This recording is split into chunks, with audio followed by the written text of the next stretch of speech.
Good afternoon, everyone. So today, we're going to discuss the role of children's literature in language development. So I'm Bea Villanova.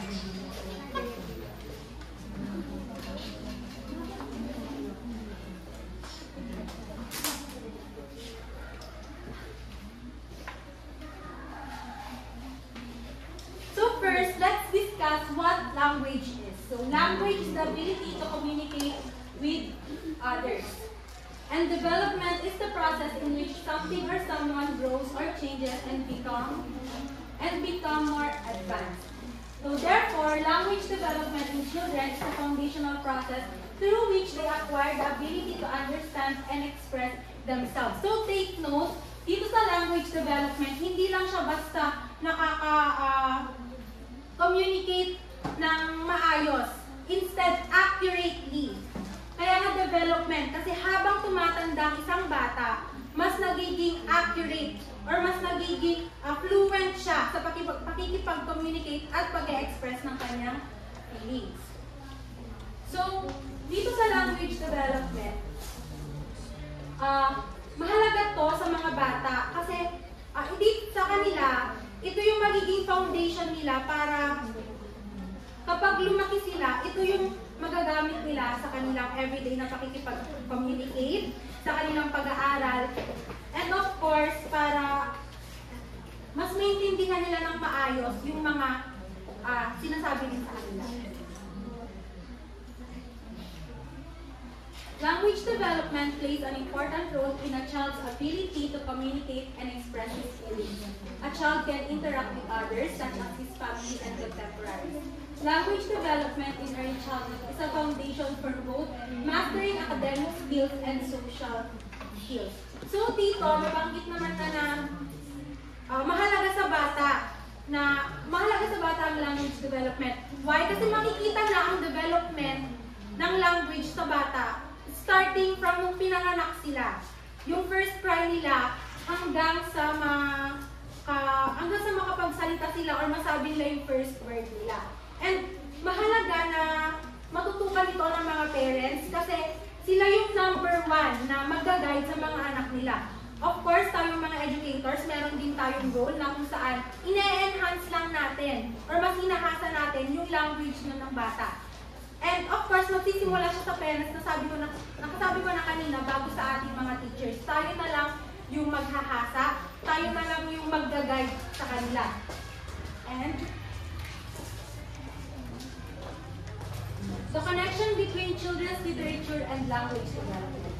Children's literature is broadly defined as any creative literary work that has been specially written and designed for children's use. So, especially written. So, ano ba yung mga modern literature na napag-aralan natin? So, ito yung mga folktales, fables, mga picture books, novels, short stories, and storybooks can provide children with new information about the world, enrich vocabulary, and enhance specific language skills, whether in the classroom or at home, nurturing communication between the storyteller and the listeners. So ito na, yung connection ng children's literature sa language development. Kapag na-expose kasi ang mga bata sa mga storybooks, mas na-enhance yung vocabulary. And yun nga, dito, mas nagkakaroon din sila ng critical thinking skills na kung saan nakaka-formulate sila ng ideas and mas na-express nila accurately yung mga gusto nila sabihin. And ngayon, matatakel ng mga ka-groupmates ko yung the role of children's literature in language development, specifically how children's literature supports language growth and the impact of children's literature on language development and literary skills. And second, literature-based activities for early language development, specifically interactive and engaging activities to enhance language skills and creative ways to reinforce language training. So that's it.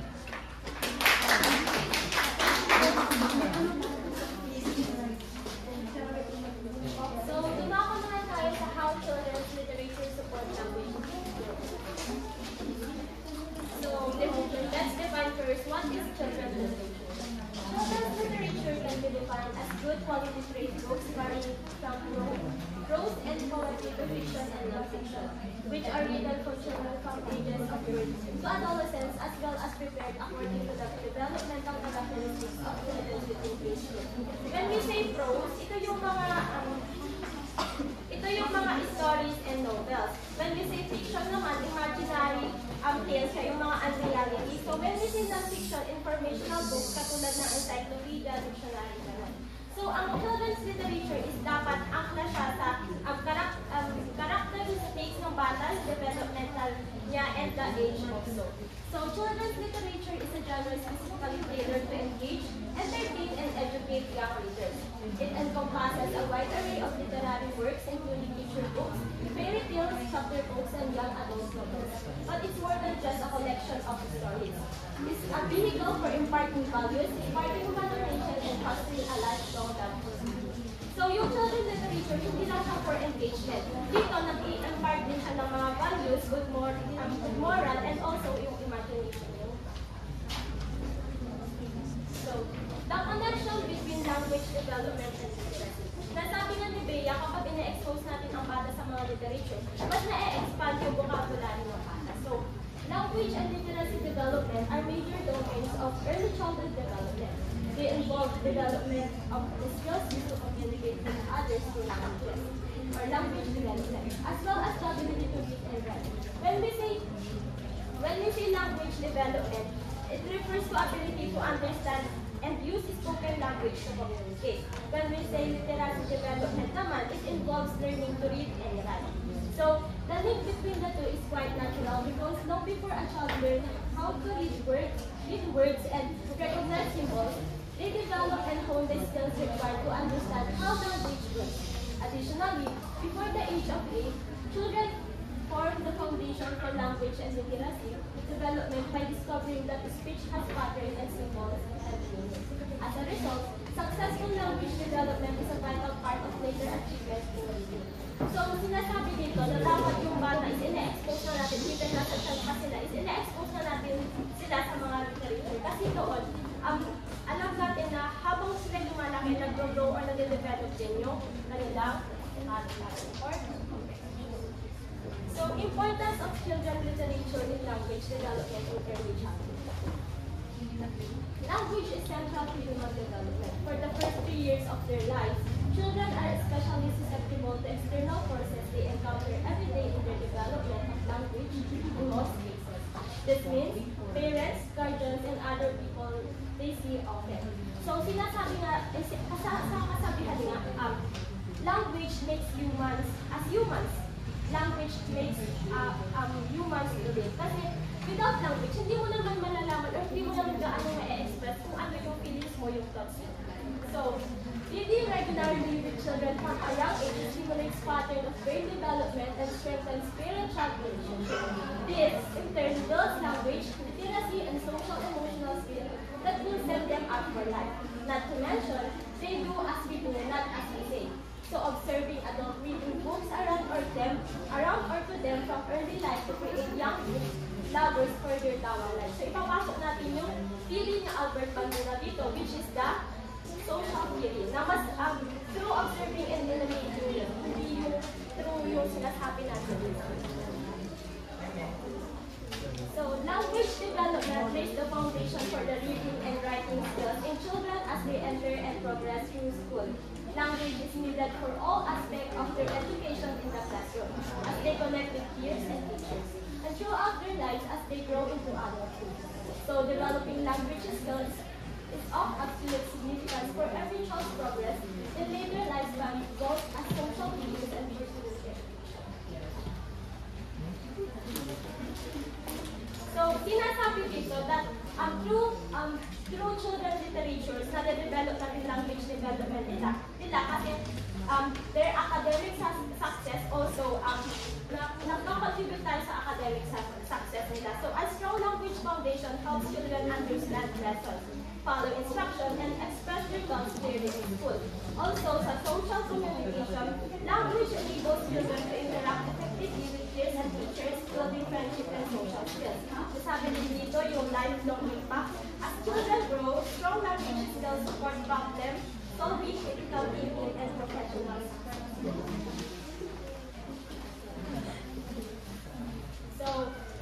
isang term na nabasa ako sa resources na sinalansor, which is oral communication. Oral communication is more than just speech. It involves expressing ideas, feelings, information, and other means that employ the voice, like poetry or music, verbally. Because so much of human life is dominated by speech and verbal communication, it would be difficult to fully express oneself without an oral language. Language involves words, their pronunciation, and the various ways of combining them to communicate. The building blocks of an oral language are the words people speak. Children begin learning to speak extremely early in life. They begin by mouthing and attempt to mimic the speech they hear from older people. As they get older, they develop more language skills and will start forming sentences. They continue building their vocabulary. So may stages din yung pag-involve ng speech ng mga bata through mouthing, So dito sa oral communication, sinasabi dito na fundamental aspect siya para makapag-interact yung mga tao. Ang key aspect ng oral communication is language structure, words, their pronunciation, and the rules for combining them to convey meaning. Also, speech development. Children begin learning language building, start with babbling as they attempt to communicate adult speech. And number 3, vocabulary growth. As children grow, they continue expanding their vocabulary, improving their ability to communicate effectively. So, oral language. Oral language is one of the key components of literacy. It is the intertwined closely with reading, writing, vocabulary, and grammar. Sinasabi ni Billboard sa 1987 na may tatlong component ang oral language. First, the phonetical component involves the study of sounds, content, and their meanings, both within and across language. So, dito sa phonetical component, it helps children differentiate between similar sounds like cat, bat. So, next is semantic component made up of morphemes. When we say morphemes, ito yung mga smaller units. So, the small units of meaning that may be combined with each other to make up words such as adding S to the end of the word to change the meaning or joining two words together to create a different word such as rain and drop being added together to make the word raindrop. So, dito, it involves understanding the meaning of words and how smaller units combine to form new words. Para kumbaga yung sabi nga dyan, yung rain and drop na magkaiba yung meaning, pag pinag-add mo sila is may bagong meaning. So, the syntactic component consists of the rules that enables human to combine more meanings in the sentences. As a child develops, so does the complexity of language, eventually creating questions, statement, and learning to combine two ideas into one complex statement. So, dito, ang example nito, yung bata, sinasabi niya, I want cookie. But, in more complex sentences like, can I have a cookie, please? Ganon.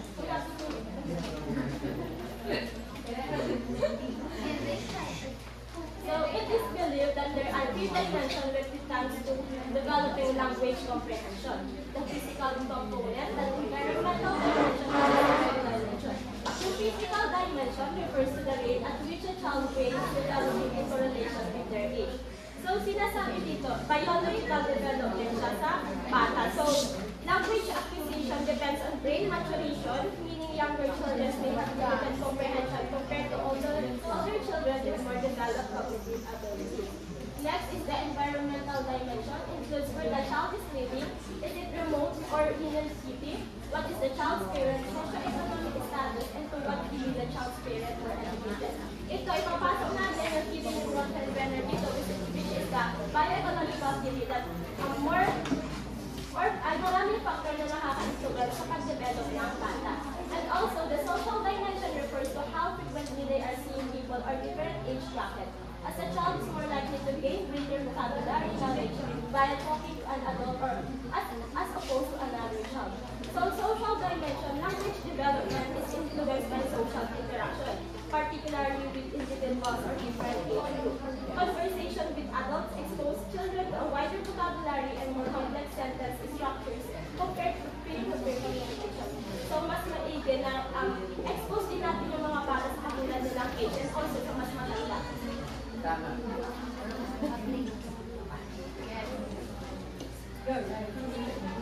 How the children learn oral language. Grammar, syntax, and semantics are just a few of the literacy skills that influence both language acquisition and reading competence. Children learn new words through incidental exposure or through elaborated exposure. Incidental exposure occurs when children informally experience unknown words in conversation with others. For example, listening to a television program. When we say incidental exposure, ito yung unintentional learning. So, nangyayari siya sa naturally living conversation. Kung pala sa TV, nakakarinig siya ng mga words, gano'n. When elaborated exposure, from the word elaborated, intentional na siya.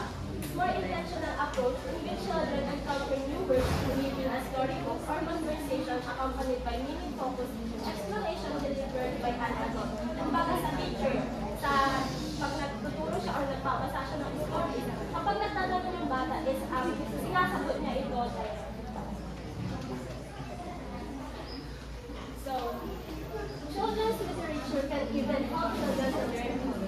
Also, children's literature can be especially helpful in early childhood education for teaching concepts. Additionally, children's interaction with literature is essential since both contribute to children's language development as well as addresses their literacy needs.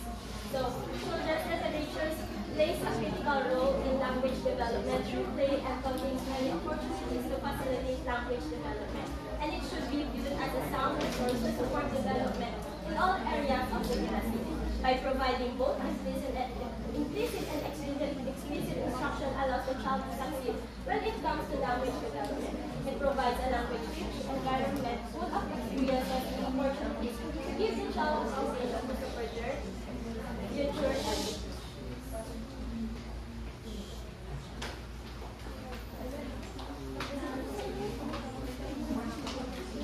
Okay, so let's now proceed to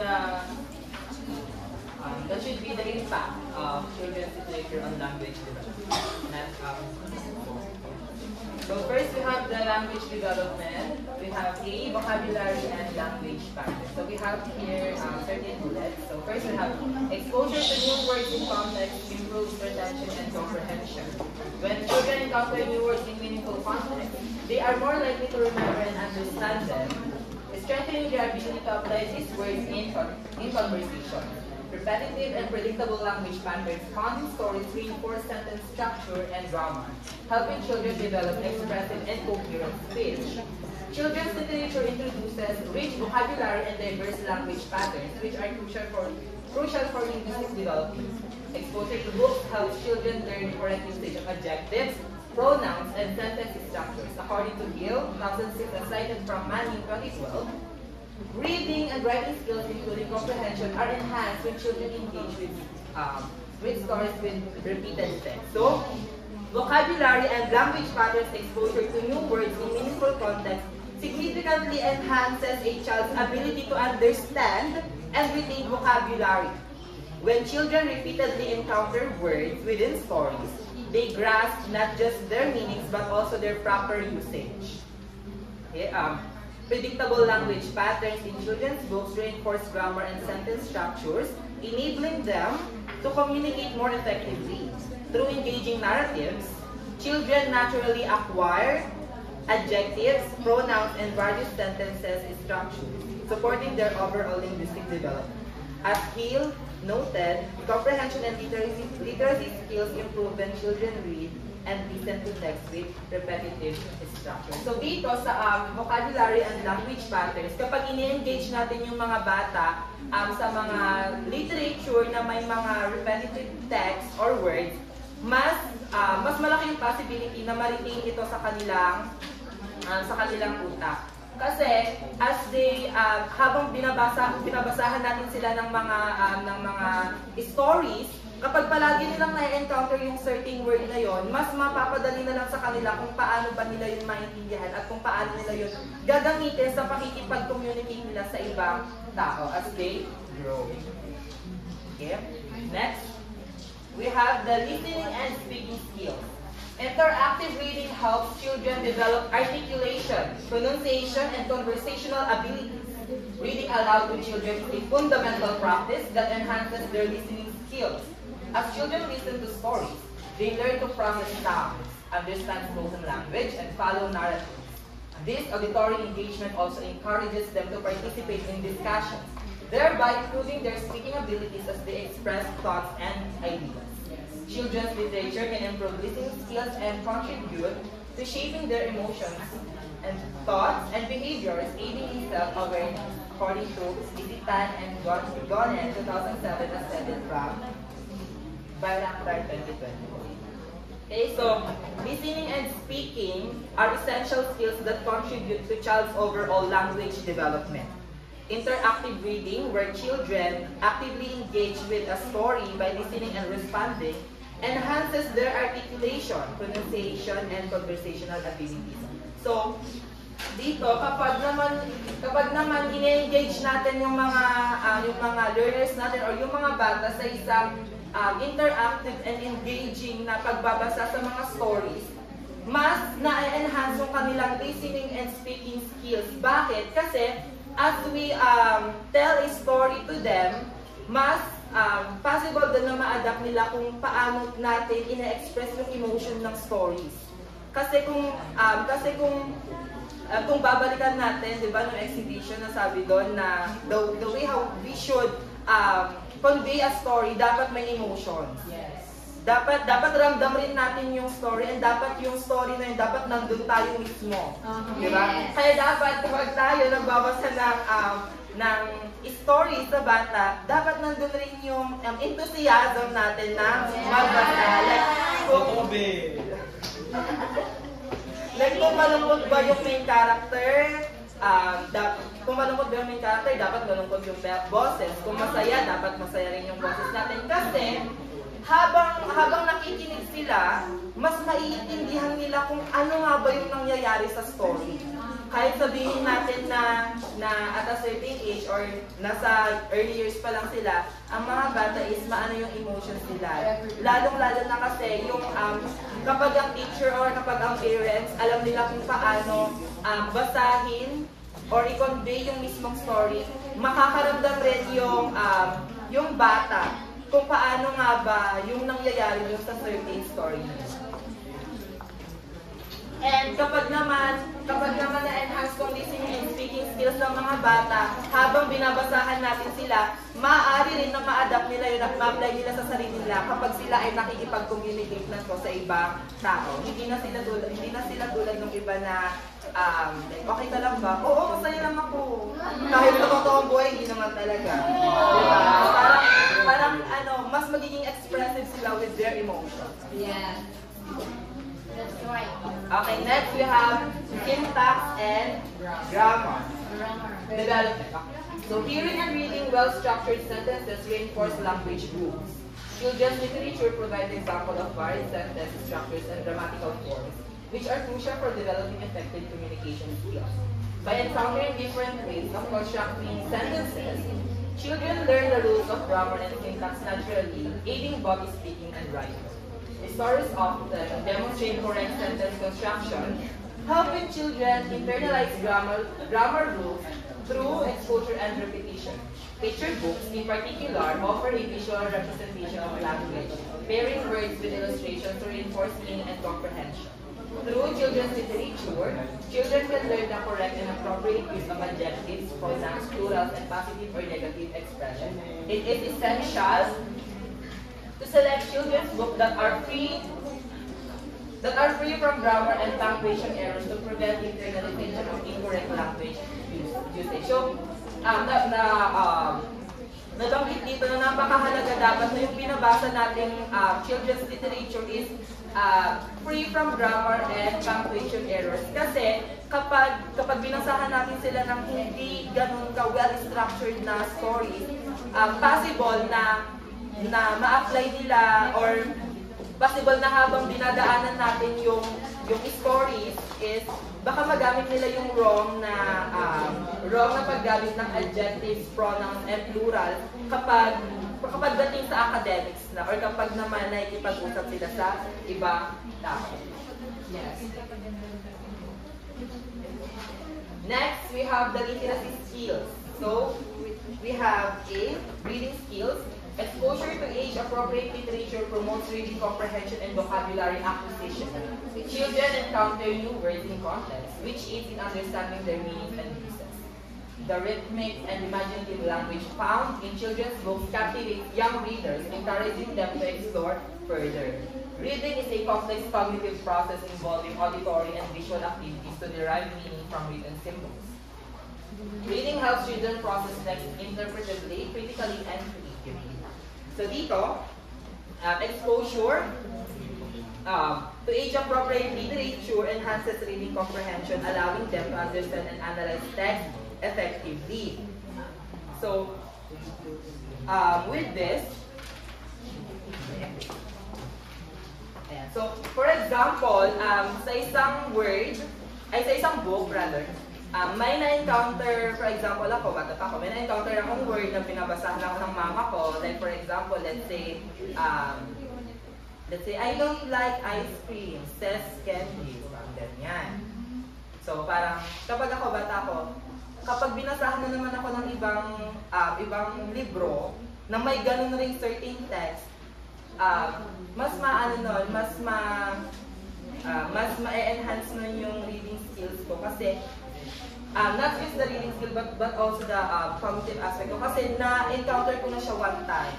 So possible na madali na lang sa akin to comprehend it the next time na ma-encounter ko siya. Okay?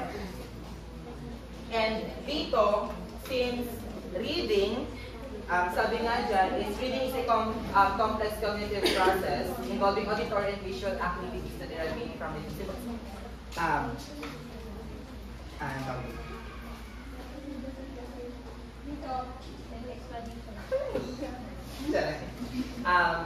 Possible na yung bata, may mga certain words sila na hindi nila maintindihan.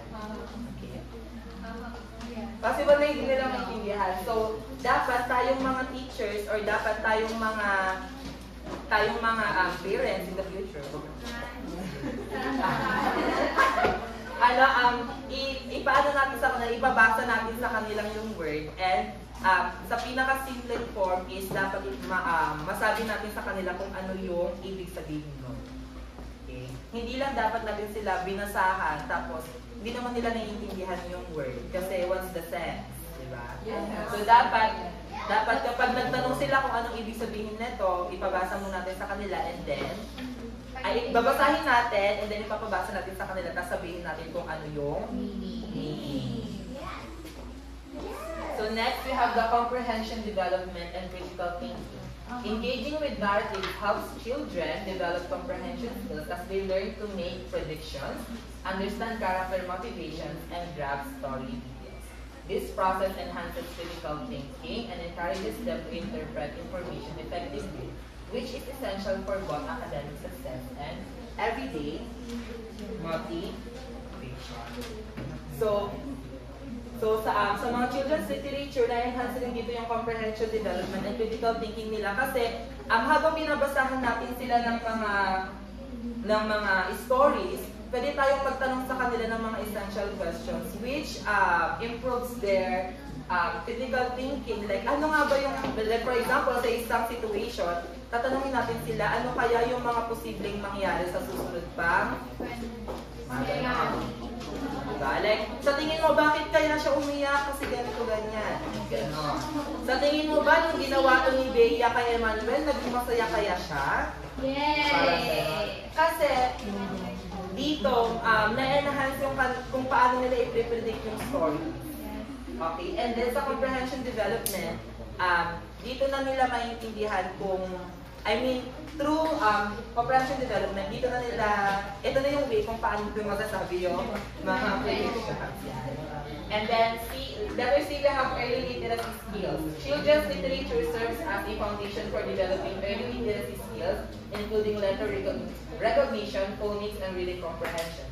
Exposure to books and stories at a young age contributes to building a strong foundation for later reading and writing ability. So napakahalaga ng children's literature pagdating sa early literacy ng mga bata kasi ito yung nagsiserve as foundation. Kasi kung babalikan natin kanina, napakahalaga ng mga like yung kung paano nila ma-retain yung certain word, paano ma-enhance yung kanilang cognitive skills, like 10 to 12, comprehension development. Dito natin makikita kung gaano kahalaga yung isang yung children's literature.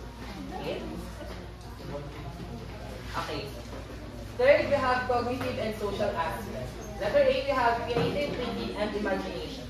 Children's literature fosters imagination and creativity. Through vivid illustrations and captivating stories, children can explore different worlds, characters, and scenarios. This imaginative play supports their creative thinking and storytelling activities. So through children's literature, napafoster nito yung imagination and creativity ng mga bata. Kasi, for example, natapos natin yung isang story, di ba? Like, magpapa-activity tayo sa kanila. Let's say, sa tingin niyo sa story, ano yung pinakamagandang nangyari? Pwede natin ipaganon. Kasi, sabi nga dyan, yung imagination ng mga bata is nakakasupport tayo sa kanilang creative thinking and storytelling abilities. So, mas na-express nila yung kanilang thoughts and ideas pagdating sa isang scenario kapag binabasa natin sila ng stories. Next, we have social and emotional development. Literature teaches empathy, perspective taking, and communication through diverse characters and themes. Books provide a space for children to explore and understand their emotions. The stories often feature relatable characters facing various challenges and experiences. Children can identify with these characters and develop empathy, compassion, and emotional intelligence. Literature cultivates students' humanities accomplishments by helping them learn morality and ethics. So, kaya nga nabanggit ko kanina, kapag binabasahan natin sila ng mga stories, kapag binabasahan natin sila ng mga stories, with emotions, mararamdaman rin ng mga bata kung ano nga ba yung inaatake nung main character. Diba? Kasi na-enhance yung social and emotional development ng mga bata kapag tayo bilang mga teacher or yung mga parents is kaya rin nilang ipunta yung mga bata sa certain story. Okay? Like for example ba, pagdating sa school, si ganito nabully. Sa tingin mo ba, magiging masaya kaya si ganito kapag nabully pa siya ulit? Ibig sabihin, na-develop yung kanilang emotional development. Nagkakaroon sila ng empathy pagdating sa mga certain characters. Yes. And let's say, kung ikaw nakita mong nabully si Christina, anong gagawin mo? Tutulungan mo ba siya? Lalapitan mo ba siya? Kakausapin mo ba siya? Hayaan mo yung bata na sumagot, and with that, na-enhance yung kanilang social development. Next, we have the cultural awareness. Exposure to different cultures, traditions, and languages enhances linguistic and social understanding. Children's literature exposes young learners to diverse cultures, traditions, and perspectives. It helps them appreciate differences and promote inclusivity. By reading stories featuring characters from various backgrounds, children develop a broader worldview and acceptance of others. So if we can remember yung part sa report ni Christina, please charge. Your iPhone is 30%. Napakahalaga na dapat may representation yung bawat individual. Yes. Kasi with this, mas maiintindihan ng bata kung bakit nga ba ganun yung kulay niya, bakit nga ba ganun yung tradition nila. Diba? Ano bang pinagkaiba nila sa mga ganito? Dapat sa atin bilang mga future teachers and sa mga parents, dapat alam din natin kung paano natin ipapaliwanag sa mga bata kung ano yung mga differences ng bawat isa. Nang sa ganon, kapag may na-encounter sila sa totoong buhay na ganito yung balat, alangan ibubuli nila. Diba? Kaya napakahalaga na yung mga, the way how we read a story to children, dapat nandun yung emotions, nandun yung feelings, and dapat nandun yung mga bata sa mismong situation. And lastly, bonding and relationship development. So reading together creates meaningful bonding experiences between children and caregivers. It strengthens relationships, improves communication, and provides opportunities for shared enjoyment and quality time. So dito, ang gusto ko kong sabihin is kapag nagkakaroon kayo ng story time with each other, nagkakaroon kayo ng bonding and relationship development. Like, habang binabasahan mo siya ng story kapag gabi or umaga, pwedeng ma-enhance yung relationship niyo. Like, for example, sa akin, Kuya, pwede po ba akong basahan ng ganito pa? Ganyan. Pwede po bang basahin niyo kung susunod kung ano po yung mangyayari sa ganito? Something like that. Kasi kapag nakapag-build tayo ng relationship sa mga learners natin or sa mga bata, malaki yung chances na mas makikurious pa sila sa pagbabasa. And with that, dapat maging masaya tayo kasi mas makakapag-contribute pa tayo dun sa overall development ng bata. Tama. Dali.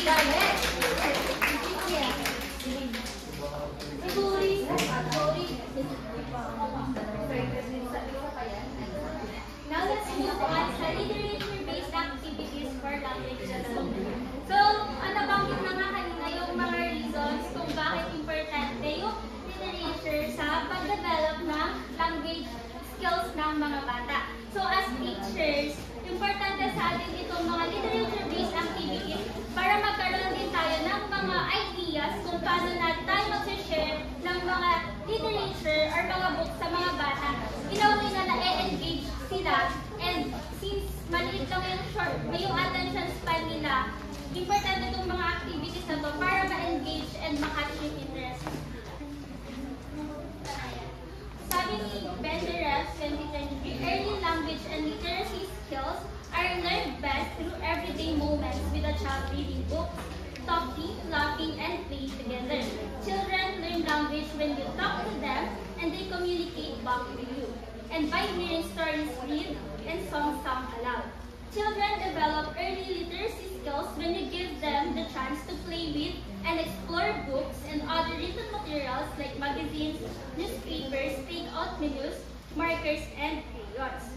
So literature-based activities serve as valuable complements to craft projects, promoting the development of essential skills like language skills including vocabulary, comprehension, and grammar. So yung mga ganitong activities, it provides opportunities sa mga bata na mag-engage sa literature in a meaningful way na kung saan mas na-enhance yung linguistic abilities nila at nakakapag-critical analysis sila and reflect sa mga stories.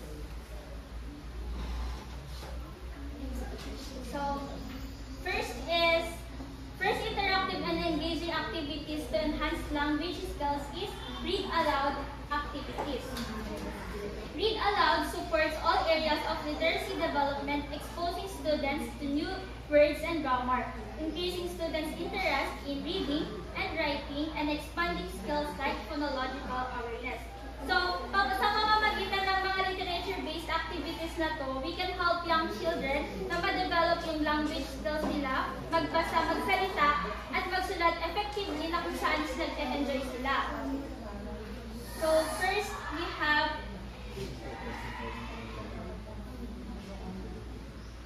puppet storytelling. Children use puppets to retell their favorite stories. This can be done with simple hand-made puppets representing the book's characters. It's a fun way for children to practice storytelling and recall as they bring the narrative to life through puppetry. So, an example ng puppet storytelling is, for example, is Red Riding Hood. So, ganito siya. So, mag-prepare kayo. So, kapag nabasahan nyo na yung mga bata ng story, pwede kayo mag-prepare ng mga clips where nakalagay siya sa, nakadikit siya sa popsicle sticks. Tapos, kapag nabasa mo na itong story sa kanila, pwede mo silang pagbasahin, like, sila yung mag-try na mag-retell ng story, pakikwento nyo ulit sa kanila kung ano yung mga nangyari sa story sa pamamagitan ng mga puppets.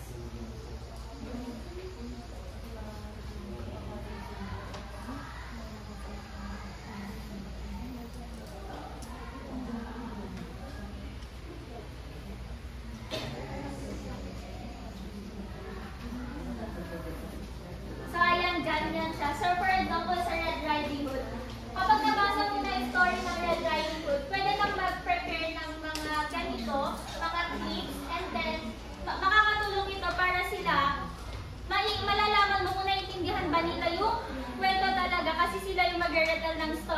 through the puppets. So, paano ba ito gagawin? Number 1, una nga babasahin niyo muna yung story sa kanila. And then, pangalawa, ask questions. So, pwede kang magtanong sa kanila, for example, dyan sa The Very Hungry Caterpillar. Tatanungin niyo sila, ano yung kinain ng caterpillar nung Monday? Tapos, anong nangyari sa kanya nung kinain niya lahat ng junk foods or pagkain nung Saturday? Anong ginawa niya para mag-feel better siya nung Sunday? At ano yung ginawa niya at paano siya nag-transform into butterfly? Next is create puppets. So, dito sa create puppets, magpre-prepare ka ng mga appropriate line drawings ng caterpillar, butterfly, cocoon.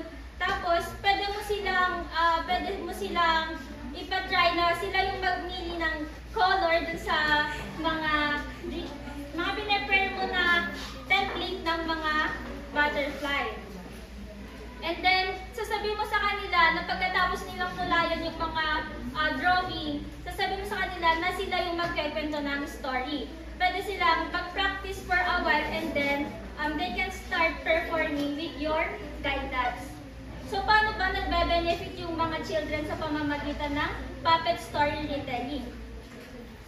Yung mga bata dito, pag nagkwento na sila, pag niretell na nila yung story, mas na-enhance yung vocabulary nila kasi na-expose sila sa different words. For example, dito sa The Very Hungry Caterpillar, na-expose sila sa different kinds of fruits, foods, and na-expose din sila sa Monday, Tuesday, days of the week. Tapos, na-expose din sila sa life cycle ng butterfly, kung paano nagiging butterfly ang isang caterpillar. So, through this, mas naiintindihan nila yung story at mas na-improve yung comprehension and listening skills nila at mas naiintindihan nila kung paano ginagamit ng tama at nasa konteksto ang mga various words. Ayan. Next is read aloud. Next is draw your own ending. Invite children to draw their own ending to a favorite story. This encourages creative thinking and artistic expression. They can share their drawings with the class and explain how their ending differs from the original, promoting imagination and narrative skills. So dito sa draw your own ending, binibigyan natin ng opportunities yung mga bata na baguhin yung ending ng story sa kung anong gusto nilang mangyari. Kasi kapag binibigyan natin sila ng choice na mag-isip kung paano nila i-end yung story, dito na-encourage yung creative thinking nila and artistic expression. So, paano natin ito gagawin? Number 1 is read the story aloud. So, una nga dapat ikikwento mo muna yung story sa kanila. Make sure na alam nila yung story, kung ano talaga yung flow ng story, and kung paano nag-end yung originally nag-end yung story. So, dito, tatanungin mo sila, ano sa tingin mo yung nangyari sa ending? Parang fair ba na nangyari sa character na ganun siya nag-end? Or gusto nyo ba na palitan yung ending kung ano ba yung mas dapat na nangyari? Ganun. Tapos, introduce them to what ifs. Tatanungin nyo sila na, kung paano kung hindi niya ito ginawa, ano kayang mangyayari? Paano kapag nalaman niya isang bagay, gano'n, ano kayang mangyayari? Next is draw the new ending. Dito sa draw the new ending, hayaan nyo na sila na mag-isip kung paano nila i-end yung story and pwede nila itong i-drawing. Pagkatapos nila i-drawing to, isa-isa or yung mga gustong mag-share, pwede nilang i-share sa harap kung bakit yun yung napili nilang ending. So, dito na-enhance yung creative problem-solving skills nila dahil nakakapag-isip sila ng alternative ending dun sa story and mag-come at sa iba't ibang way kung paano nila gustong i-end yung story based sa gusto nilang mangyari. So, rito, na-enhance yung imagination nila and nakakapag-isip sila ng cause and effect ng mga behavior ng mga characters, and then naiisip din nila na yung isang bagay is magkakos ng consequences, negative or positive.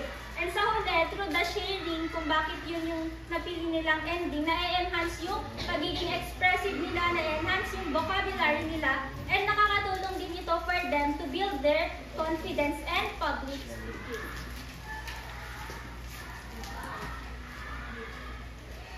Next is story sequencing with pictures. Using printed pictures from the story, children can arrange them in the order they appear in the book. This simple activity helps them understand the sequence of events and reinforces story structure in an engaging way. So dito naman, magpe-prepare ka ng mga pictures or mga scenes na nangyari sa book, and then sila yung bahala na mag-arrange nito sa tamang arrangement. So dito, sa simple activity na to, mas nakakatulong na malaman mo kung naiintindihan ba talaga nila yung flow ng story, and dito malalaman mo rin para kung na-retain ba sa utak nila yung totoong, yung nangyari sa story. So dito din, napapractice yung storytelling skills nila kasi sa pag-arrange nila ng mga pictures or ng mga scenes, ikikwento nila yung mga pagkasunod-sunod ng story. So, sa pag-explain nila ng scenarios, natututo sila ng mga iba't ibang words and phrases na nasa context and basta i-expand yung vocabulary nila. Next is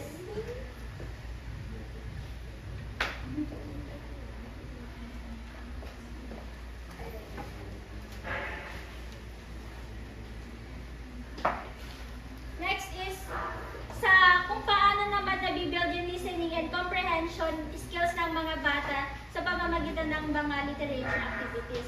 So number 1 is listening lotto. Itong listening lotto, isa siyang board game na kung saan this activity develops listening comprehension and attention to detail, which are crucial for understanding stories and instructions. So, dito sa may listening lotto, merong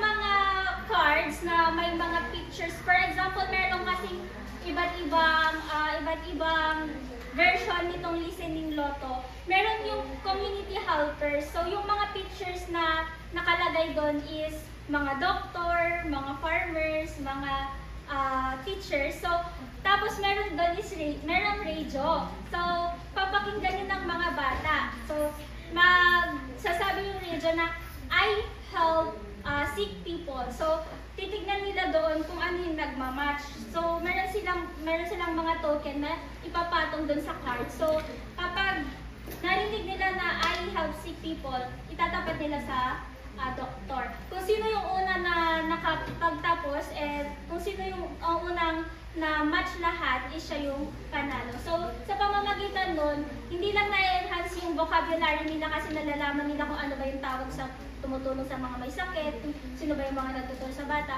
Also is na-enhance yung listening skills nila kasi nga sa pamamagitan ng pakikinig dun sa radio. So, sa pamamagitan ng mga literature-based activities na ito, dahil alam natin na short lang yung attention span ng mga bata, natutulungan sila na mag-engage sa mga stories and sa mga literature na nakakapag-enhance ng cognitive development nila and language development nila, na kung saan is hindi sila naboboard and hindi sila parang napipilitan lang gawin yung isang bagay, kundi nag-enjoy sila na matuto. Now, let's explore more sa mga literature-based activities. Salamat, Kat. Pag mo siyang Malibea. So, another activities is the sensory activities for writing. So, sensory activities for writing activities plays a crucial role in developing literacy skills in preschool. So, this activity enhances fine motor skill, letter recognition, and understanding of language concept. So, some example of this is a sensory writing tray, kung saan, nakikita na naman dyan, paglalagay sila ng square or circle, tapos gagamit yung bata ng hands nila or ng paintbrush para mag-form ng mga letters or numbers. So, this activity not only teaches children letter recognition, but also it helps them in fine motor skill development.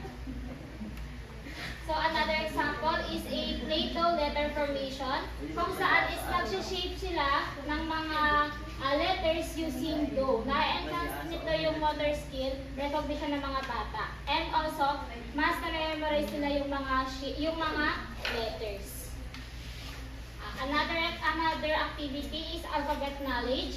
So alphabet knowledge is fundamental in the journey of literacy for preschoolers. It encompasses recognizing letters, letter shapes, understanding their sounds, and grasping their place in the alphabet sequence. So this activity is centered around alphabet knowledge, not only familiarize children with letters, but also build the basics for phonics, reading, and writing. An example of this is alphabet sorting and alphabet scavenger hunt.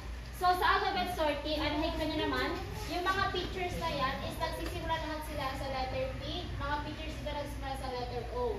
Ito yung pig, pen, and pumpkin. Well, sa scavenger hunt naman, nabibigyan sila ng picture nila ng mga letters, tapos sa classroom, hahanapin nila yung mga items na nagsisimula sa word na yun.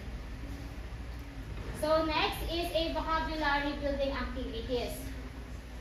So engaging in vocabulary building activities helps students express themselves better and comprehend what they read and hear. So this development is crucial for reading comprehension and overall language proficiency, forming a foundation for lifelong learning and communication. An example of this is Word of the Day, kung saan nag-i-introduce yung teachers lagi everyday ng mga new words sa mga bata at nabibigyan lang siya ng mga simple terms para mas madali nilang maintindihan. Next is journaling and personal writing story.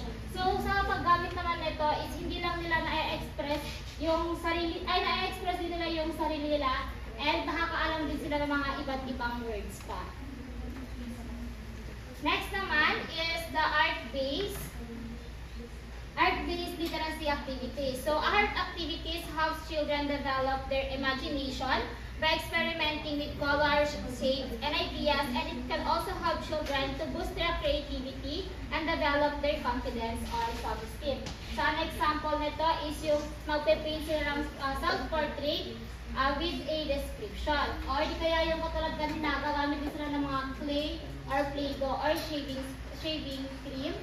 And meron din yung mga nagde-describe sila ng mga paintings or mga pictures na i-present sa kanila ng teacher. And also, sing along with songs to encourage vocabulary development and improve memory. Next naman is ito naman during storytelling to, kung saan ina-analyze nila yung mga characters. Kunwari sa main characters, tatanungin, iisipin nila, i-analyze nila kung bakit ba important yung characters doon yung main characters, o kung maliban pa ba sa main character, meron pa bang mas importante doon. Saka i-analyze nila dito yung mga characteristic or traits ng mga characters. So engaging in reflective discussion about character helps students practice adjectives, verbs, noun, phrases in a meaningful context. So next is discussion questions. So open-ended discussion questions foster interactive learning by encouraging students to reflect critically on the text. Interactive discussions not only deepen engagement but also promote vocabulary retention and expressive languages. So example dito is yung sa storytelling pa nito, connected pa na siya sa may character analysis. Is pwede tanongin ng mga student, tanongin ng teacher doon sa mga student na kung ano yung nagmo-motivate sa action ng mga characters. Kung doon na magsisimula yung discussion nila about doon sa story and sa mga characters. So, research indicates that dialogue-based learning, especially in group setting, is a powerful tool for language development. So, next is the tips for integrating literacy. So, first is to create a literacy-rich environment kung saan dito sinusurround din yung mga students na mga iba't ibang klase ng libro or materials like books, magazines, and etc. Kasi because a visually rich environment stimulates curiosity and invites interaction interaction with written words. So, yun nga, mas lalong naka-curious kasi mga bata pag maraming nakikita sa classroom nila. Ito, kinakailangan niyo ni Sarah. Next is incorporate literacy in play. So, at it is naman, ini-incorporate nila yung play sa pag-aaral ng mga literacy. Next is daily reading time, or sinasabi nila pwede kang magbigay ng implement ng day time kung saan meron yung time na meron yung parang yung binigay na time para magbasa lang yung mga students. Pwede nang gawin ito individually or groupings. Next is encourage oral development. So dito, it foster a classroom atmosphere where children feel comfortable expressing themselves. Engage them in conversation, ask open-ended questions, and encourage them to describe their experience and feelings. Oral language are foundational for literacy development. So another tips for literacy is use every opportunity to introduce new vocabulary. So katulad kayo na dun sa may word of the day, kung saan yung teacher is always siya nagbibigay ng mga new words na nagagamit ng mga bata sa conversations nila with others. Para mas madali na lang maintindihan, nagbibigay din yung teachers ng mga simple terms lang. Next is storytelling and creative expression. Kung saan inihigarap naman ng teacher dito na gumawa sila ng sarili ng story nila para mas ma-express yung nararamdaman nila o yung mga gusto nilang sabihin is ginagawa na lang nila as kwento. Next is integrate technology thoughtfully. So ito naman yung gagamit yung mga teachers na ng mga apps para mas lalong matuto yung mga bata. For example, yung TV, mapapanood sila ng mga songs, di kaya ng mga dances para mas lalong ma-enhance yung bata. Next, ito naman, last na siya, involve families in literacy development. Ito naman, magbibigay yung teachers, so sa PTA meeting, magbibigay yung teachers ng mga pwedeng gawin nila pwedeng gawin ng mga bata sa bahay nila. So kung makatutulungan ng, hindi lang yung teacher na tuturo, dapat pati yung mga magulang nila o yung nakasurround sa bata is tuturuan din nila yung bata. Kasi dyan, parang ini-involve na nila yung parang mas ma-enhance ng bata yung yung skills nila. Dapat hindi lang sa school tinuturo kundi pati sa bahay nila. So in conclusion, strengthening literacy skills in preschoolers is a critical step in their educational journey. It's essential for future school readiness, laying the groundwork for academic success and effective communication. So these activities, carefully crafted for both enjoyment and learning, are invaluable tools for teachers to nurture young minds, preparing them for the exciting challenges for future schooling. Yun lang. Sa conclusion naman, as a whole of the course namin, children's literature is essential for the language development of children. So not only does it help them communicate effectively, but it also prepares them for their education. Moreover, reading children's stories helps them become more open to the world around them by fostering empathy through exposure to different themes and promoting good relationships with others. Therefore, parents and teachers should encourage children to read and let them explore to the world through books. And another, bilang conclusion na din, mahalaga na i-integrate literature-based activities sa early childhood kasi yun nga mahalagang i-encourage natin sila na mahalin ang pagbabasa or foster love for reading kasi yun yung magiging foundation nila na kung saan magagamit nila yun para in the future madali na lang sa kanila ang mag-process ng mga text, mag-construct ng message at makaintindi. So that's all.